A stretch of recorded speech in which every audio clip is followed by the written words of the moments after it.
Aishu's life style. இன்றைக்கி நம்ம mushroom masala restaurant ஸ்டைலில் நம்ம வீட்டில் எப்படி ப்ரிப்பேர் பண்ணுறது அப்படின்றத பார்க்கலாம். வாங்க வீடியோக்குள்ளே போகலாம். பேனை நல்லா ஹீட் பண்ணிவிட்டு இதில் வந்து ஆயில் சேர்த்துக்கோங்க. ஒரு 6 to 7 டேபிள் ஸ்பூனுக்கு வந்து ஆயில் சேர்த்துக்கோங்க. ஏன்னா இந்த டிஷ் நம்ம ஃபுல்லாகவே வந்து ஆயிலில் தான் ப்ரிப்பேர் பண்ண போகிறோம். ஸோ வந்து எண்ணெய் நல்லா சூடானோடனே நம்ம வந்து மஷ்ரூமை வந்து கட் பண்ணி வச்சுருக்கோம், அதை வந்து நம்ம சேர்த்துக்க போகிறோம். மஷ்ரூமை வந்து எப்படி க்ளீன் பண்ணுறதுன்னு சொல்லி தனி ஒரு வீடியோ போட்டிருக்கேன். பார்க்காதவங்க வந்து டிஸ்கிரிப்ஷன் பாக்ஸ்லேயும் ஐ பட்டன்லேயும் லிங்க் தரேன், போய் பார்த்துக்கோங்க.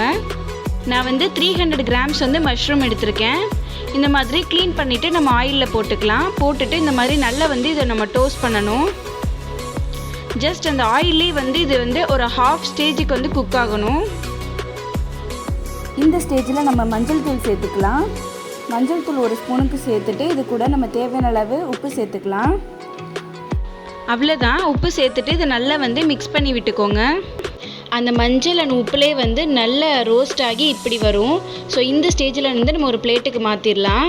நம்ம 300 கிராம்ஸ் போட்ட காளான் வந்து இவ்வளோ தான் கிடைக்கும். இப்போது அதே எண்ணெயிலே வந்து நான் வெங்காய பேஸ்ட் வந்து ஆட் பண்ண போகிறேன். நான் வந்து ஒரு 3 பெரிய வெங்காயம் எடுத்துக்கிட்டேன். அதை மிக்சியில் போட்டு நல்லா இந்த மாதிரி கிரைண்ட் பண்ணிக்கிட்டேன். இந்த வெங்காயத்தோட பச்சை வாசனை போகிற வரைக்கும் இந்த எண்ணெயிலே வந்து நல்லா வதக்கி விட்டுக்கோங்க. இந்த கிரேவி வந்து நம்ம சட்டுனே பண்ணிடலாம், ரொம்ப ஈஸியாக தான் இருக்கும், ட்ரை பண்ணி பாருங்கள். இப்போது இது கூட நம்ம வந்து இஞ்சி பூண்டு பேஸ்ட் நான் வந்து துருவி எடுத்திருக்கேன். நீங்கள் பேஸ்ட் இருந்தால் பேஸ்ட் போட்டுக்கோங்க. ஒரு 1 டேபிள் ஸ்பூனுக்கு போட்டுக்கிட்டால் போதும். இதோட பச்சை வாடை போகிற வரைக்கும் நல்லா வதக்கி விட்டுக்கோங்க. இந்த கிரேவி வந்து இந்த ஸ்டேஜில் வதங்குறதுல தான் வந்து நல்ல ஒரு ஃப்ளேவர் அண்ட் டேஸ்ட் இருக்கும். ஸோ இது ரெண்டோட பச்சை வாடை போகிற வரைக்கும் நல்லா இதை வதக்கி விட்டுக்கோங்க. ஒன்ஸ் இது நல்லா குக் ஆனதும் இதில் நம்ம மசாலா சேர்த்துக்கலாம். நான் வந்து இப்போ மிளகாத்தூள் சேர்க்க போகிறேன். காஷ்மீரி அண்ட் நார்மல் சில்லி வந்து மிக்ஸ் பண்ணி சேர்த்துருக்கேன். இது கூட தேவையான அளவு உப்பு சேர்த்துக்கோங்க. நம்ம ஆல்ரெடி வந்து மஷ்ரூமில் உப்பு போட்டிருக்கோம். அவ்வளோதான், ரெண்டையும் வந்து நல்லா மிக்ஸ் பண்ணி விட்டுக்கோங்க. இந்த மாதிரி கிரேவி கன்சிஸ்டன்சிக்கு வரும். இப்போ வந்து நம்ம மல்லித்தூள் சேர்த்துக்கிறோம். ஒரு 2 டேபிள் ஸ்பூனுக்கு மல்லித்தூள் சேர்த்துட்டு இது மாதிரி மிக்ஸ் பண்ணி விட்டுக்கோங்க.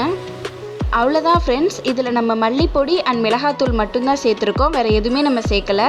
ஒன்ஸ் இது நல்லா குக் ஆனோடனே நம்ம வந்து டோஸ்ட் பண்ண மஷ்ரூமை வந்து ஆட் பண்ணிடலாம். ஸோ இதில் ஆட் பண்ணிடுங்க இந்த மாதிரி. ஸோ மஷ்ரூம் ஃபுல்லாக இந்த கிரேவியில் நம்ம போட்டுட்டு நல்லா வந்து ஒன்ஸ் மிக்ஸ் பண்ணி விட்டுக்கோங்க. மிக்ஸ் பண்ணதுக்கப்புறமா கொஞ்சமாக வந்து தண்ணி சேர்த்துக்கோங்க. கிரேவி கன்சிஸ்டன்சிக்கு வேணும்னா லைட்டாக தண்ணி ஊற்றிக்கோங்க. உங்களுக்கு வந்து கொஞ்சம் தண்ணியாக வேணும், லிக்விடாக நீங்கள் கேட்டிங்க அப்படின்னா இன்னும் கொஞ்சம் எக்ஸ்ட்ரா தண்ணி ஊற்றிக்கோங்க.